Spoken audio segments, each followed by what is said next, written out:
siga leire morong me pido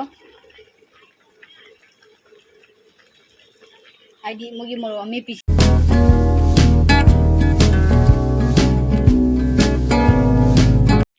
hello ma'am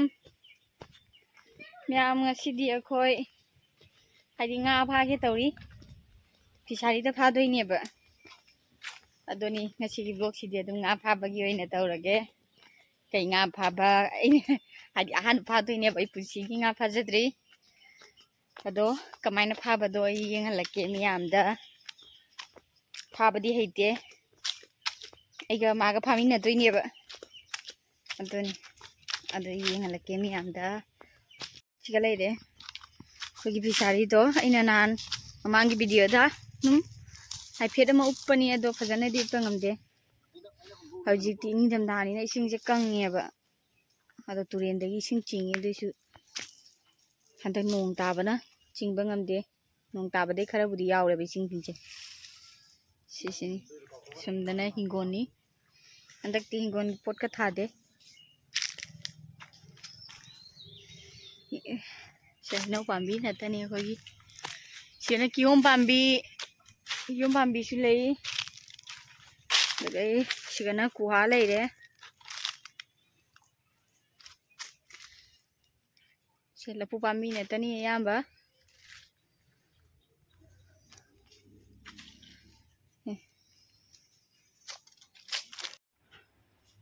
mana pha ba hogare huji toisu pha doi ne ba heibudi heite doisu swaina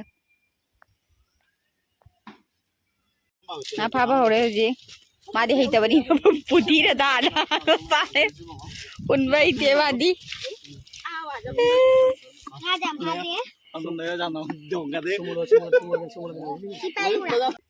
video kali ce tinggang bali abgor yo a video na guri ber hotte iben sana hotte a guri ber de de ta di jana jibong ngoi do e jibong ta jala de ori bong na eu hani bong ngoi do khula ada jesa ba de gani peti na ta peti pi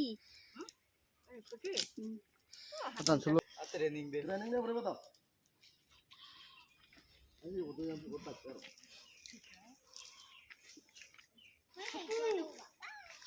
জলদি মারে video করং বাইরে লাগাছি babu kan ya suka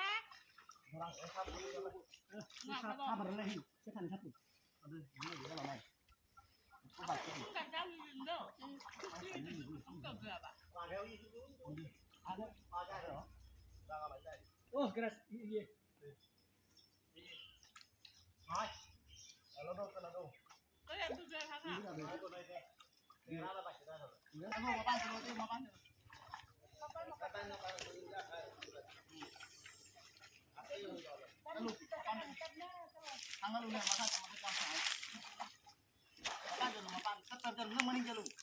kadai da hai ta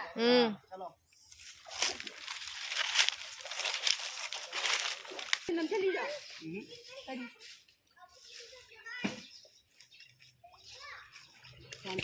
Amochi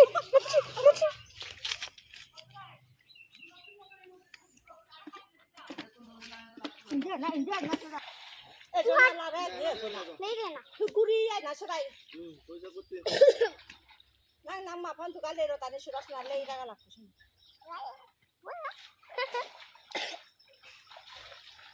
lên sang thằng ê babu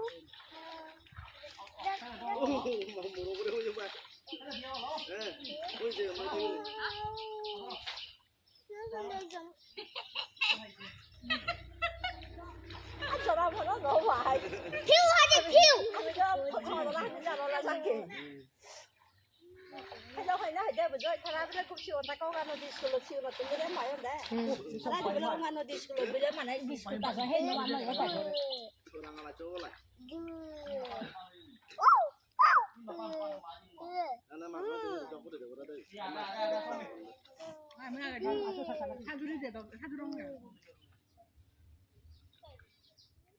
lo đến ta đi cowok tu berada dalam mak tham tham tu berada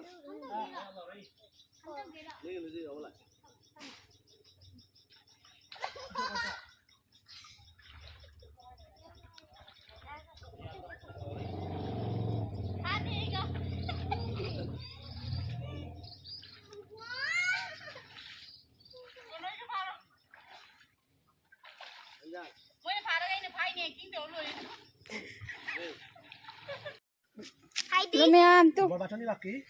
Ai nya saya am ta pha ba ngam de. Si macha macha ta pha ri. Nang pangan ready, mina di pangan mambani na. Di ga na ta ni. An ba pha mani nei ju hei tiam ta pha ba. Loi le khom na. Adeni. Moi pha đi hiểu. Tinggal lagi.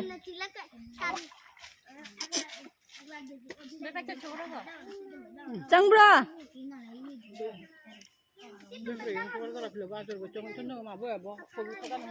bên con rồng này giờ nói nó được phải po con rồng nó rồng mất đâu à rồi chăn nào cũng ra ra bác nói thế chắc là số cái gì chăn nào nói hơn đó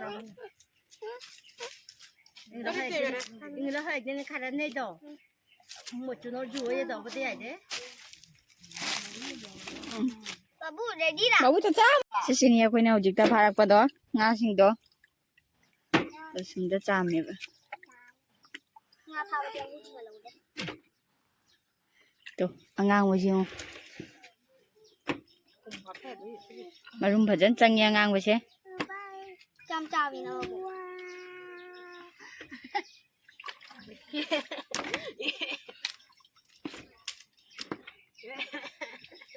Mal te namo te tira shuras shuras te la bia kakado Khandu ga ni bai do. kamna pa Satu dia kata ah bulan. datu tira nya hala cham de sen Thia ma.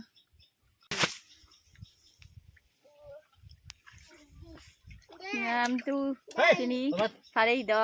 Achau bani mi am ji ngo. Chao đấy sẽ đi. Mana? Đi budi am chao dia ba. Ai no budi pha dei da te. Dai. Ai di hai shui te na ka mai pha doi na tra. Do chun do rồi chị. Chứ ngã sinh ní xem na.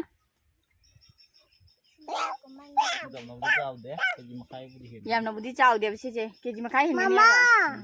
Mama. Ke ji ma khai hin ni he se je. Ho. Cái này chín đó. Ni bro. Thằng này. Mẹ mày hồi chính ngã phá lôi rồi nè, hay đi ilu cho mày thân nó lôi rồi vậy.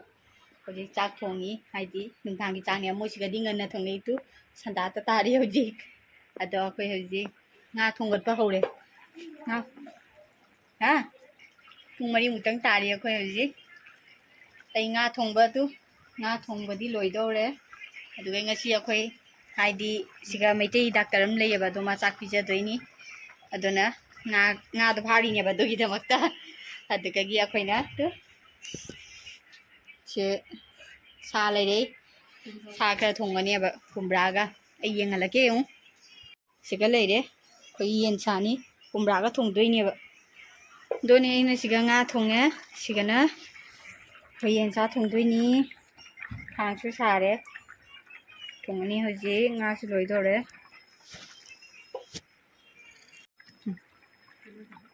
Aku jadi khang sa deh, tilau hana kita sok tau lah ni.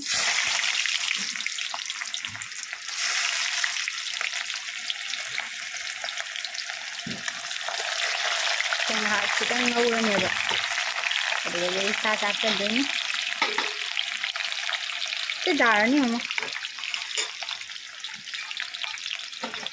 Jadi sa tu lagi. Ada aku kumra mana ni video ni ada. Ada gak sengge gak mau bisa ada sengge ni.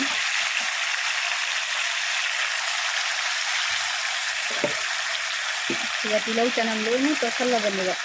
Kalau mau buat tu pada sekai dah.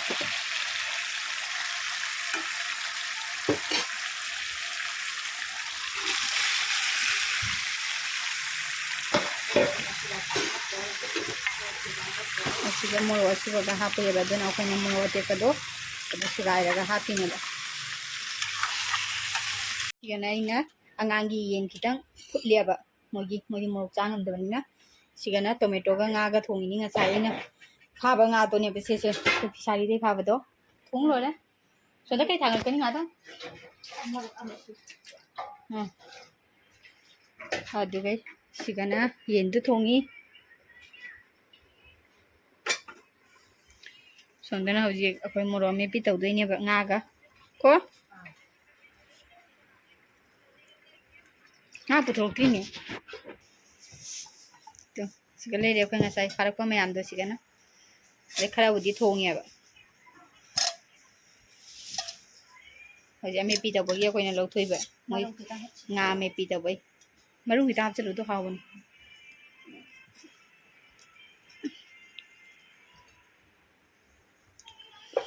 to ni miyam hingala ke isum ke nga ga tawnya ba nga ga duga gi akhoi gi tilau sei chalaga hapchalani duga gi moro tekpa adi moro kangba tawraga te duga gi machu khara hapani duga gi nga ga tawraga ne se mahi se kanghala kanda horen moi sugai doini to yang direi sondana akhoi ja saga kumdaga thongbadani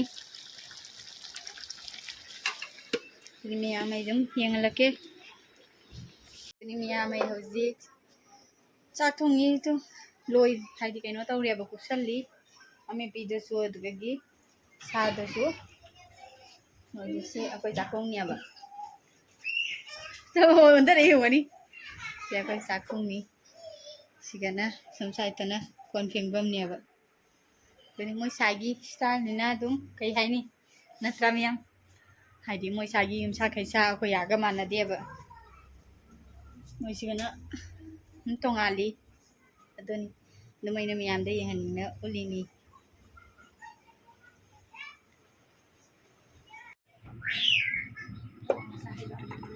nyam si sina akoi kai haini alu mana ne ba umangra gi mana to se umangra gi mana ni se moi boil tawra chani ba phutoi ni upai di akoi na haidi ising yaudana phutoi ni moi masagi mehi thoye ba mai leitharaga mai leithra natro ado se asa me pi do lore hoji se sugai rani ba mogi te leibaki chapu haidi koigi suk dauna mogi jo suna ba lei ba se su leibang na saba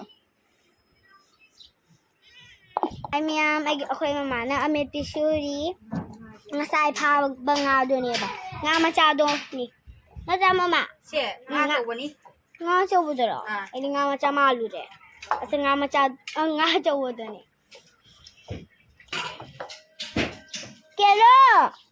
केरो इधर आ इधर इधर आना mobile को लेके जल्दी आ time जम पुनः मगलोरे तो होजी रेडी देनी अकोई जी आईडी डॉक्टर मामू तो लागा तो चा दोनी है बा तो सिकना nga thongbu to laye sigana braga yen saga thongbu ni hoye sinaina kayai maming do ko umangra put mana aput pa to ne ba jo sigana nga me pido kana angangi hinjang angangi haidi yen put to ne ato ni niya ko lakre nat mang miyam akhoi ji lopno ready ore thongdana ngasi dinga su phara bani na ware ba aduni ko mamol ma lakpa ngai ma laga chak charani adugagi lorni aduni miyam masaka silore thiduna asi am ware ba nga pharu bagi changche